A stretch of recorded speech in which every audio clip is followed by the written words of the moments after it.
ఈ కర్కాటక రాశి వారందరికీ కూడా మనకి అష్టమంలో శని గ్రహం మార్చి 29, 2025 సంవత్సరం తర్వాత ఆయన మీనరాశిలోకి వెళ్ళిపోయాడు. కాబట్టి బాగుందిరా బాబు, కర్కాటక రాశి వాళ్ళకి ఇంతవరకు 1-2 సార్లు మనం పనులు చేయాల్సి వచ్చింది, మరి ఇప్పుడు ఎలా ఉంటుందో అని టెన్షన్ పడేటటువంటి వాళ్ళందరికీ కూడా అమ్మయ్యా ఈ శని వెళ్ళిపోయాడు అని అనుకున్నారు. కానీ ఇంకొకటి ఏంటంటే మే 29, 2025 సంవత్సరం తర్వాత ఈ యొక్క శని మనకి మీనరాశి నుంచి కుంభరాశికి రావడం జరుగుతుంది.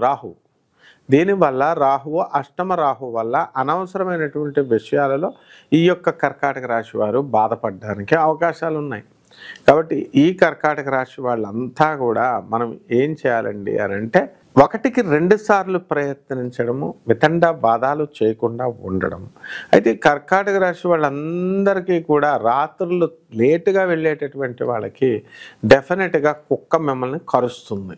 కాబట్టి జాగ్రత్తగా తొందరగా ఇళ్ళకి వెళ్ళిపోండి, జనం గుంపులతో ఉండండి. అలా కాకుండా మీరు 11 గంటలకు ఆ టైంలో రాత్రులు మీరు ఇళ్ళకి వెళితే కంపల్సరీ ఆ యొక్క రాశి వారికి కుక్కల నుంచి బెడద అనేటటువంటిది ఉంటుంది. మీ పేరు మీద ఉన్నటువంటి స్థలాలు ఇవన్నీ కూడా కాస్త రేట్లు పెరగవు, షేర్స్ ఇవన్నీ కూడా.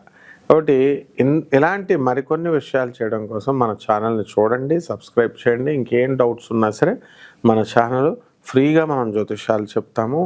అండ్ నాన్ కమర్షియల్ బేసిస్తో కొన్ని కండిషన్స్ ఉంటాయి, దాని ప్రకారం మీరు జాగ్రత్తగా చేసుకొని మొత్తం పూర్తి వివరాలు వ్యక్తిగత జాతకాల నుంచి తెలుసుకోవాలి. ఇప్పుడు మనం గుళ్ళో ప్రసాదం పెడతాం, కొంచెం పెడతాం. ఎందుకు పెడతాం? కొంచెం అంటే స్కెలిటన్ ఐడియా. రాశి ఫలాలు అనేటటువంటిది కోటానుకోట్ల మందికి జరిగేది కాబట్టి స్కెలిటన్ ఐడియా ఇస్తుంది అనమాట. అందువలన ప్రతిదీ కూడా నాకు ఇది కావాలా, నాకు ఇది చెప్పలేదు, అది చెప్పలేదు అని అనుకోకూడదు. వ్యక్తిగత జాతకాలు డిఫరెంట్గా ఉంటాయి. అలాగే నాకు ఇది ఒక అబ్బాయి ఇప్పుడు నాకు మీరు అబద్ధం చెప్పారు గురువుగారు, నా ఆరోగ్యం బాగుండలేదండి అన్నాడు. అక్కడ ఏం చెప్తాం మేము? రవి బ్రహ్మాండంగా ఉన్నప్పుడు నీకు ఆరోగ్యం బాగుంది నాయన అని చెప్తాం. ఒకటి ఇలాంటి కంప్లీట్ తెలుసుకోవడానికి మీరు వాట్సాప్లో మీ నెంబర్కి నాకు చేయొచ్చు డైరెక్ట్గా. ఇక పరిహారాల గురించి నెక్స్ట్ మనం చెబుదాం.